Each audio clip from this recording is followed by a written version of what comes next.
Assalamualaikum warahmatullahi wabarakatuh. Hai anak-anakku sekalian, kenalkan ya, nama saya Ibu Ulfa, akan ngajar kalian pengantar ekonomi dan bisnis. Selamat datang di SMK Cendika Bangsa. Simak baik-baik penjelasan dari saya ya. Untuk semester ini kita akan belajar tentang ilmu ekonomi itu seperti apa sih. Kemudian manfaat kenapa kita harus belajar ilmu ekonomi. Kemudian apa saja ruang lingkup dalam ilmu ekonomi itu. Nah, yang pertama, ilmu ekonomi adalah salah satu ilmu sosial yang mempelajari aktivitas manusia, yaitu bisa meliputi produksi, distribusi, pertukaran, dan konsumsi barang dan jasa. Ekonomi itu berasal dari kata oikos yang artinya rumah tangga dan nomos artinya aturan. Jadi ilmu ekonomi itu adalah ilmu yang mempelajari tentang perilaku manusia dalam memilih dan menciptakan kemakmuran. Inti masalah dari ilmu ekonomi adalah adanya ketidakseimbangan. Jadi kebutuhannya itu tidak terbatas, tapi alat pemuas kebutuhannya jumlahnya terbatas. Karena ketidakseimbangan itulah menimbulkan masalah ekonomi. Ini ya definisi ilmu ekonomi ya. Nah, kalau ini menurut Sadono Sukirno, ilmu ekonomi yaitu menganalisa biaya dan keuntungan dan memperbaiki corak penggunaan sumber daya. Kalau menurut Menkyu, studi tentang bagaimana masyarakat mengelola sumber daya yang selalu terbatas dan langka. Ya, manusia itu punya dua sisi, sebagai makhluk individu dan sebagai makhluk sosial, di mana kita dalam menghadapi masalah ekonomi. Ini yang seperti yang sudah saya jelaskan tadi ya, inti dari masalah ekonomi adalah kenyataan bahwa kebutuhan manusia itu jumlahnya tidak terbatas, namun alat pemuas kebutuhannya terbatas. Faktor-faktor yang mempengaruhi kebutuhan seseorang, ada faktor ekonomi, ada faktor lingkungan sosial budaya, ada faktor fisik, dan ada faktor pendidikan. Misal ya, faktor pendidikan, anak TK, anak SD kebutuhannya berbeda ya. Kalau faktor fisik, misal wanita cantik butuh banyak make up dan seterusnya ya. Faktor lingkungan sosial budaya juga ya, misalkan pendidikan butuh apa aja gitu. Oke, selanjutnya tindakan ekonomi. Apa sih tindakan ekonomi? Yaitu segala macam setiap usaha yang dilandasi pilihan yang paling baik dan paling menguntungkan. Jadi tindakan apa saja yang kita lakukan dalam perekonomian itu namanya tindakan ekonomi. Misal, ibu masak dengan kayu bakar karena harga minyak tanah sangat mahal. Segala macam kita beli di toko, itu juga tindakan ekonomi ya.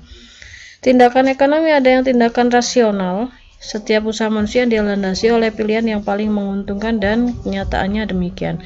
Maksudnya rasional ini sesuai dengan akal sehat ya. Ada juga tindakan ekonomi yang irasional yang tidak dilandasi oleh akal. Setiap usaha manusia yang dilandasi oleh pilihan yang paling menguntungkan namun kenyataannya tidak demikian. Motif ekonomi. Apa sih motif ekonomi itu? Yaitu alasan tujuan seseorang melakukan tindakan ekonomi. Misal mau memberi makan anak miskin. Motifnya apa? Motifnya untuk motif sosial ya. Maksudnya ingin membantu orang lain. Misalkan jualan di pasar, motifnya apa? Motifnya ingin mendapat keuntungan. Jadi tujuannya ya, tujuan atau alasan itu adalah motif ekonomi. Ini macam-macam motif ekonomi ya.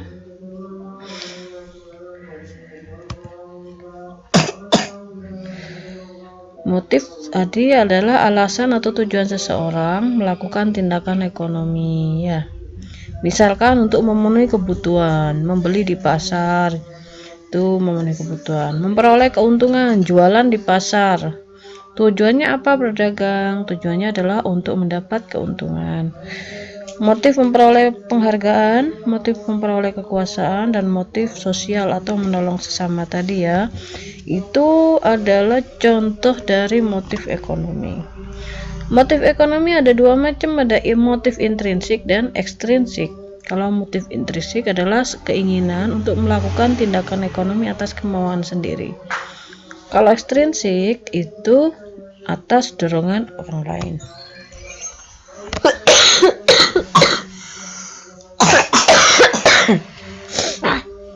Nah, sekarang kita ke prinsip ekonomi ya, yaitu berkorban sekecil-kecilnya untuk mendapatkan hasil yang sebesar-besarnya. Itu adalah prinsip ekonomi. Misalkan bagi konsumen, kita menawar di pasar ya, menawar semurah mungkin, tapi pingin hasilnya yang bagus sekali.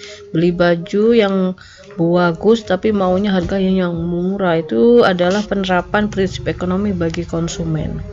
Kalau penerapan prinsip ekonomi bagi produsen, itu contohnya biaya produksi sekecil mungkin tapi harganya sebesar mungkin. Itu adalah contoh prinsip ekonomi bagi produsen. Nah, ilmu ekonomi ada macam-macam ya. Ada ilmu ekonomi teori atau analisis ekonomi, yaitu kumpulan teori-teori di bidang ekonomi yang berusaha menjelaskan, mencari pengertian, hubungan sebab akibat dan cara kerja sistem ekonomi. Dalam ilmu ekonomi itu ada ekonomi makro dan ada ekonomi mikro. Nanti kita akan bahas di depan. Ya, kalau makro itu bersifat global, tapi kalau mikro itu lebih ke perusahaan satu persatu, jadi lebih unit terkecil ya. Ada juga ilmu ekonomi deskriptif. Namanya deskriptif berarti gambaran, berarti merupakan gambaran keadaan ekonomi dengan mengumpulkan semua kenyataan penting yang berhubungan dengan persoalan ekonomi atau topik tertentu. Ini contohnya ya. Contohnya adalah tabel perkembangan sektor industri tertentu atau keadaan ekonomi suatu daerah dikeluarkan oleh BPS. Itu adalah ilmu ekonomi deskriptif. Kalau terapan berarti diterapkan, teorinya diterapkan. Artinya adalah kerangka-kerangka pengertian dari analisis ekonomi teori digunakan untuk membuat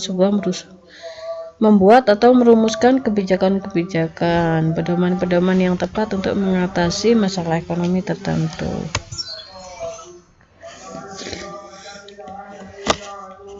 Kenapa sih kita perlu belajar ilmu ekonomi?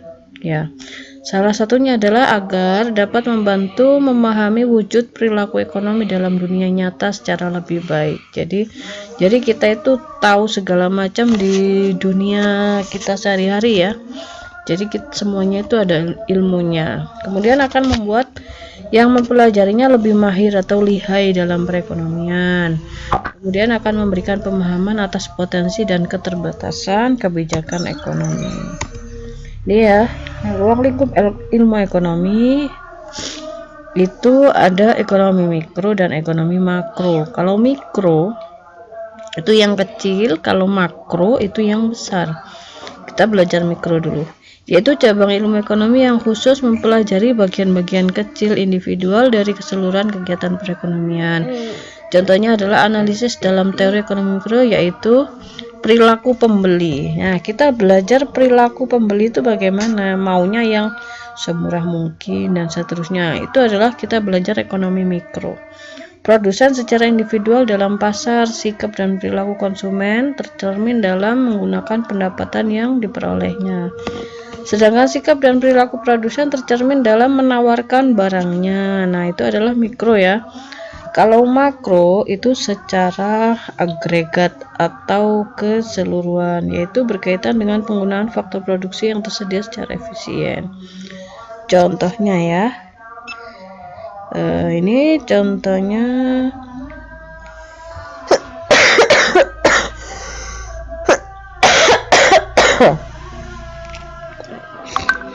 Mohon maaf ya Bu Ulfa batuk. Ya, maka yang ini kita baca aja. Merupakan cabang ilmu ekonomi yang khusus mempelajari mekanisme bekerjanya perekonomian sebagai suatu keseluruhan atau agregat, yaitu berkaitan dengan penggunaan faktor produksi yang tersedia secara efisien agar kemakmuran masyarakat dapat dimaksimumkan. Apabila yang dibicarakan masalah produsen, maka yang dianalisis produsen secara keseluruhan. Demikian halnya jika konsumen, maka yang dianalisis adalah seluruh konsumen dalam mengalokasikan pendapatannya untuk membeli barang dan jasa yang dihasilkan. Misalkan permintaan, penawaran, perusahaan, harga, dan seterusnya ya. Intinya adalah ekonomi makro menganalisis penentuan tingkat kegiatan ekonomi yang diukur dari pendapatan, sehingga ekonomi makro sering dinamai sebagai teori pendapatan income teori. Jadi kalau kita mempelajari perilaku pembeli misalkan, itu adalah ekonomi mikro. Tapi kalau secara keseluruhan pembelinya itu adalah makro ya. Secara agregat pendapatan, terus pendapatan nasional itu kan secara agregat ya, itu adalah ekonomi makro. Oke, sekian, terima kasih sudah memperhatikan penjelasan dari saya. Assalamualaikum warahmatullahi wabarakatuh.